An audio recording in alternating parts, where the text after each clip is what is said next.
Your bank account is lying to you. If you have $10,000 sitting in a standard savings account, you still see $10,000 on the screen, but the actual value is evaporating in real time. Welcome to Smart Sense.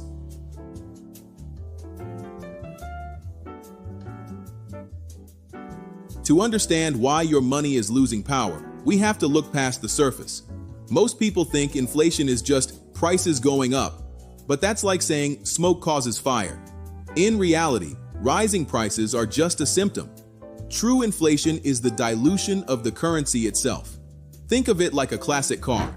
If there are only 100 of a specific vintage model in the world, they are incredibly valuable. But if a factory suddenly discovers a way to mass produce 10,000 identical copies tomorrow, the value of the original 100 crashes. The car didn't change, but the scarcity did. Your dollars work the same way.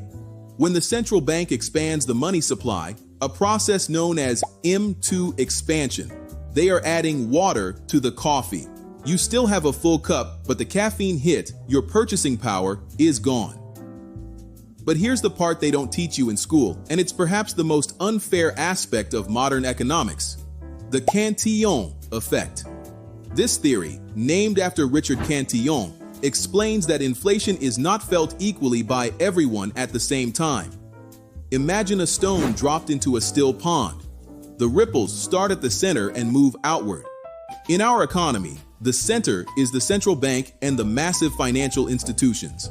When new money is created, these entities get to spend it first while prices are still low. They use that fresh capital to buy real estate, stocks, and hard assets.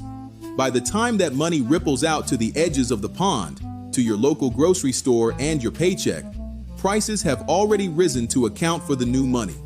You are effectively paying a stealth tax simply for being last in line to receive the new currency. Now, you'll often hear pundits on the news blaming cost push factors. They'll point to a blocked shipping canal, a war across the ocean, or a sudden spike in oil prices. And they aren't wrong. These things do cause temporary pain. When it becomes more expensive for a company to ship a product, they pass that cost to you. But this is usually a localized or temporary shock. Permanent, aggressive, year-over-year inflation is almost always a monetary phenomenon. It is the result of the currency supply growing faster than the production of goods and services. This is why, over a long enough timeline, everything seems to get more expensive. Your house didn't necessarily get 20% better or more luxurious over the last 2 years. In many cases, the house stayed exactly the same. It's the dollar used to measure its value that got 20% weaker.